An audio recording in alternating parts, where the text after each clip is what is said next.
Dear friends, welcome to Inquest. In this video, let's discuss about 14th October 2021 daily current affairs, useful for your UPSC, KPSC and all of the competitive examinations.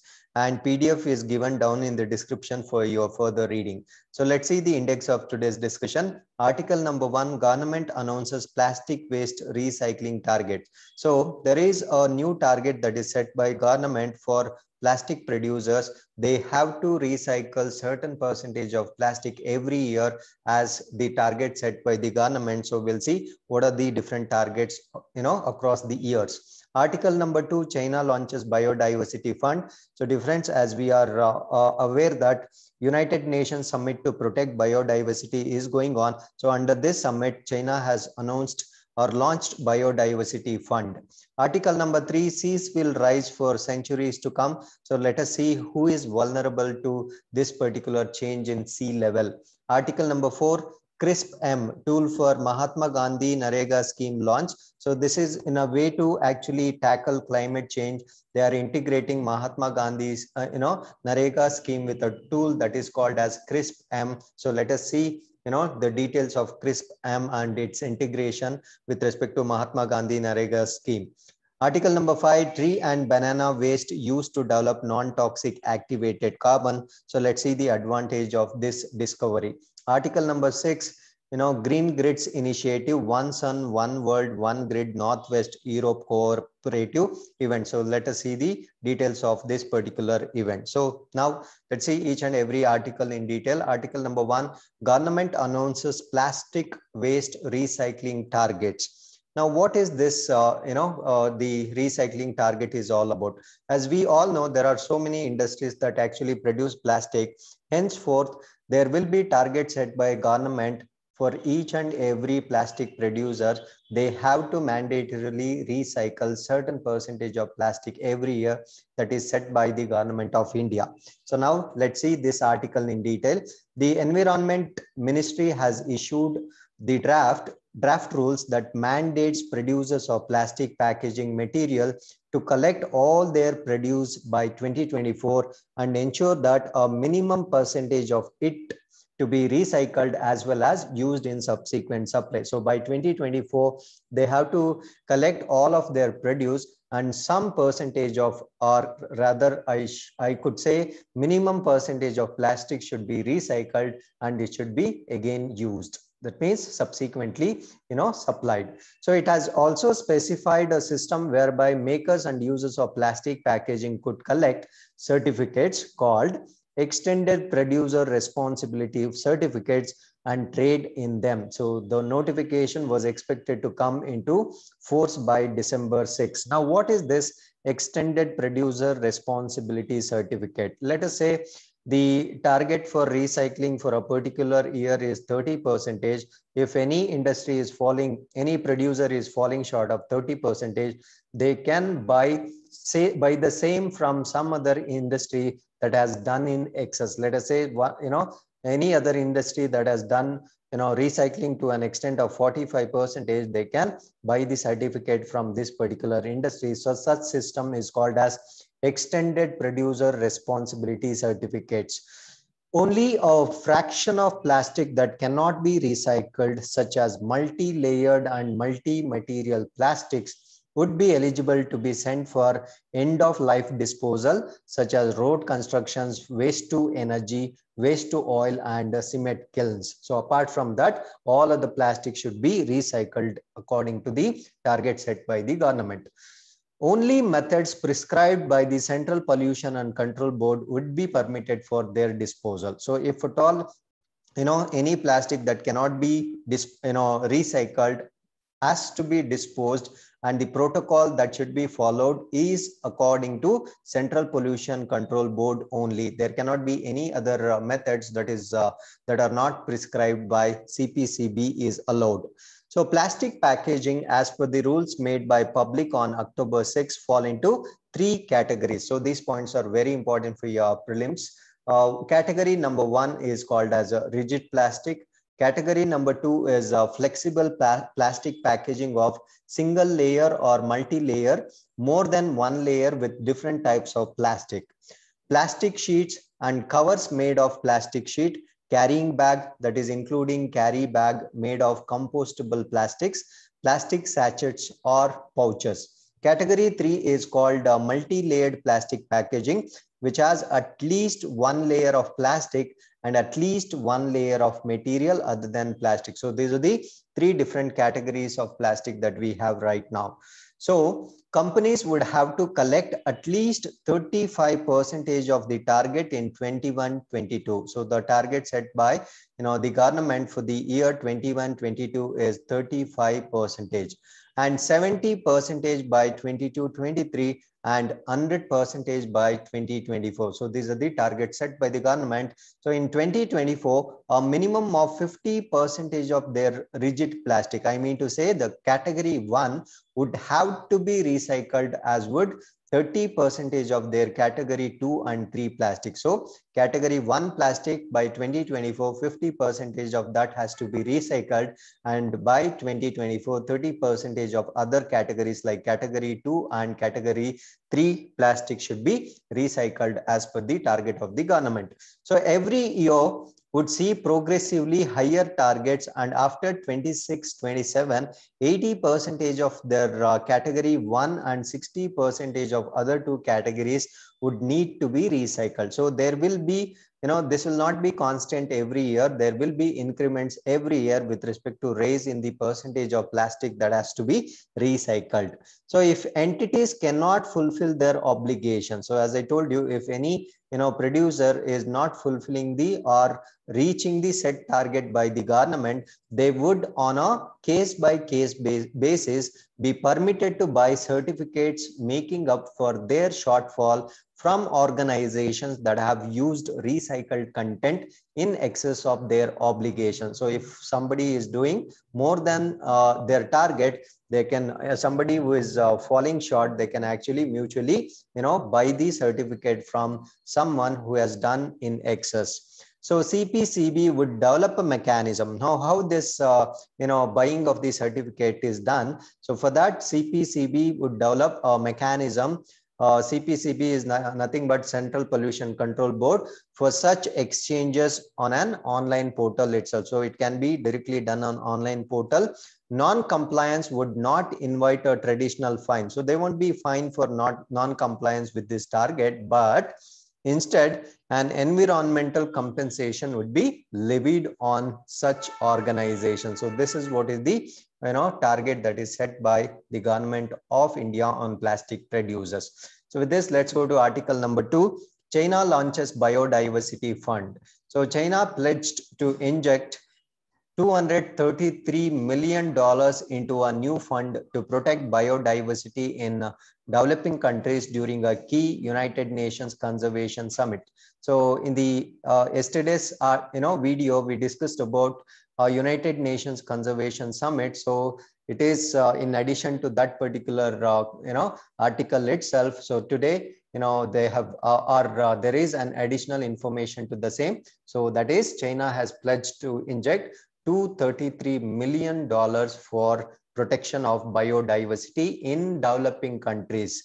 So its pledge came as delegates from about 195 countries gathered in the southern Chinese city of Kunming for the first of the two-part summit on safeguarding plants, animals, and ecosystems. The summit aims to establish a new accord setting out targets for 2030 and 2050. China will take the lead in establishing the Kunming Biodiversity Fund with a capital contribution of 1.5 billion yuan to support the cause of biodiversity conservation in developing countries. So the fund that is going to be allocated by the China will be used in developing countries for conservation or protection of biodiversity. And a key proposal being debated at the conference is that would be afford 30% of the Earth's land and ocean protected status by 2030. So I have spoken in detail about this particular goals of this summit actually. So it is actually called as 30-30 plan. Now what is this 30-30 plan? So by 2030, at least 30% of the land and ocean should get protected status. So that is why it is called as 30-30 plan. So with this, let's go to article number 3. Seas will rise for centuries to come. So every day we actually read a lot of news with respect to mitigation process of global warming. So we have been trying hard with respect to so many initiatives to control global warming, because that is one of the reasons why there is a rise in sea levels. So this research says that irrespective of the mitigation activities that actually we do, seas will eventually rise for centuries to come. So irrespective of our measures, we cannot control to some extent of rise in sea level. So this is the research that actually talks about the rise in sea level in this particular article. So even if humanity beats the odds and caps, global warming at 1.5 degrees Celsius above pre-industrial level, seas will rise for centuries to come, and swamp cities currently home to 500 million people, researchers warned. Worst hit in any scenario will be Asia. So in that case, worst hit will be Asia, which accounts for 9 of the 10 mega cities at highest risk. Land home to more than half a population of Bangladesh and Vietnam fall below the long-term, high tide line in a world with even a 2 degrees Celsius rise. So built up areas in China, India, and Indonesia would also face devastation. So even though there are a lot of mitigation actions, this cannot be prevented according to this research. And the places that are in threat are the Asia, Bangladesh, Vietnam, and then we can see China, India, and even Indonesia would also face a lot of devastations. So most of the projections for sea level rise run to the end of the century. So by the end of the century, most projections of sea level is going to rise. But oceans will continue to swell for hundreds of years beyond 2100, fed by melting of ice sheets. So these are the reasons why there will be rise in sea level. One is melting of ice sheets, heat trapped in the oceans, and dynamics of warming water, no matter how aggressively greenhouse gases emissions are drawn down. So irrespective of how we try to bring down greenhouse gases, this cannot be controlled as per this research. So with this, let's go to article number 4. Ministry of Rural Development, Climate Resilience Information System and Planning Tool for Mahatma Gandhi Narega Scheme launch. So this is a kind of an integration to take care of climate change. At the same time, it can be integrated with Mahatma Gandhi Narega scheme. So this is in the form of tool that is called as CRISP-M. So Union Minister of Rural Development and Panchayati Raj, Shri Giriraj Singh, jointly launched Climate Resilience Information System and Planning CRISP-M tool for integration of climate information in Geographic Information System GIS based watershed planning under Mahatma Gandhi Narega scheme. So it comes under Mahatma Gandhi Narega only. So this will be integrated as Geographic Information System. Actually, this is actually done to take care of climate changes or climate challenges that are there at the level of Gram Panchayats. So the CRISP-M tool will help embed climate information in the GIS-based planning and implementation of Mahatma Gandhi Narega.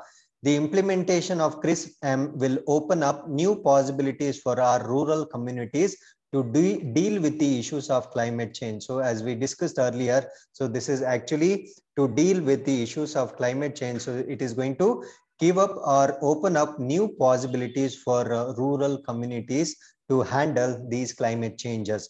Ministry of Rural Development has already prepared GIS-based plan for 1.82 lakhs Gram Panchayats out of total 2.69 lakh KHs, lakhs Gram Panchayats of India, which is around 68% with the help of remote sensing technology based on ridge to valley approach. So there should be a proper network connection for this particular process that's called as ridge to valley approach. So according to Ministry of Rural Development, there has been already developed system that's called as GIS based plan, so which is already done in 1.82 lakh gram panchayats out of total 2.69 lakh gram panchayats in India.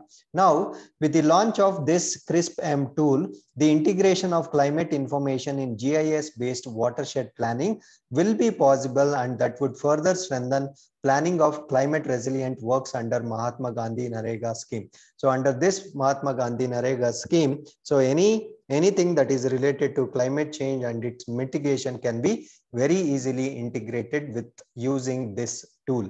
So with this, let's go to article number 5. So this is related to Ministry of Science and Technology. Tea and banana waste used to develop non-toxic activated carbon.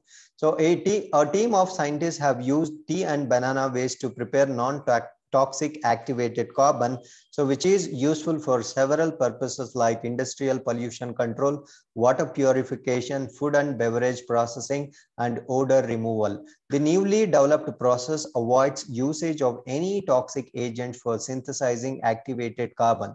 So the best advantage of this, the preparation is, there is no use of any toxic agent for synthesizing activated carbon, thus making the product cost effective as well as non-toxic. The processing of tea generates a lot of waste, generally in the form of tea dust.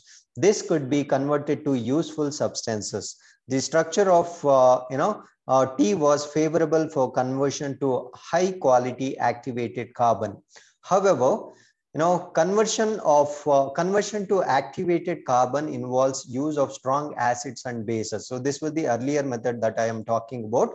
So the conversion of this tea to activated carbon used to take used to consume a lot of acids and bases, making the product toxic and hence unsuitable for most users. So a non-toxic method and conversion was needed to overcome this challenge, and this is one of such.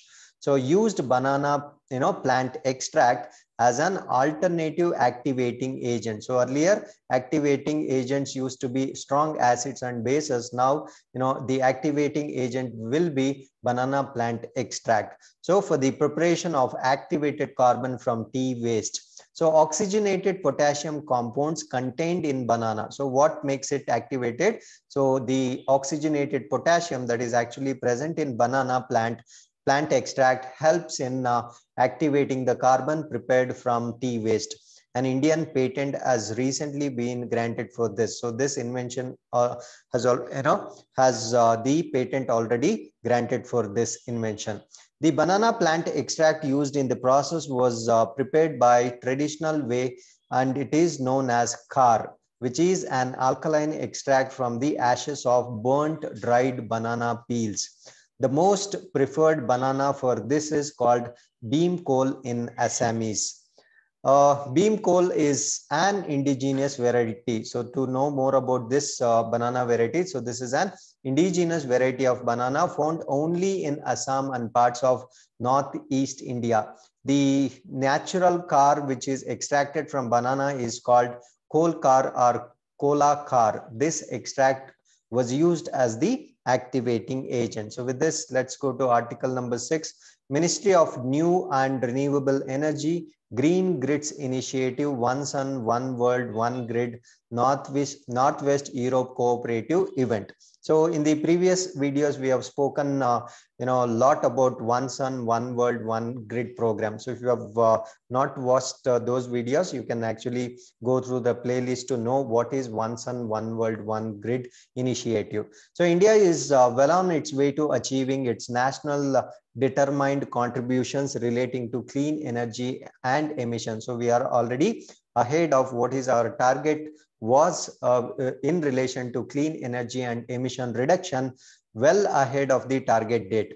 Acknowledging the challenges presented by the intermittent nature of solar and wind energy sources and by the high cost of energy storage, Mr. Singh presented the GGI, that is Green Grids Initiative, OSOWOG initiative, as a possible solution for driving down the need for storage and in effect reduce the cost of energy transition. So the major challenge of using solar in a particular country is it is very expensive to actually make an infrastructure to store the energy. So for this reason, so this OSOWOG is the one of the best possible solutions, wherein we will be directly using the sunlight that is there in some other country when there is dark in our country, and mutually it can be exchanged between the countries.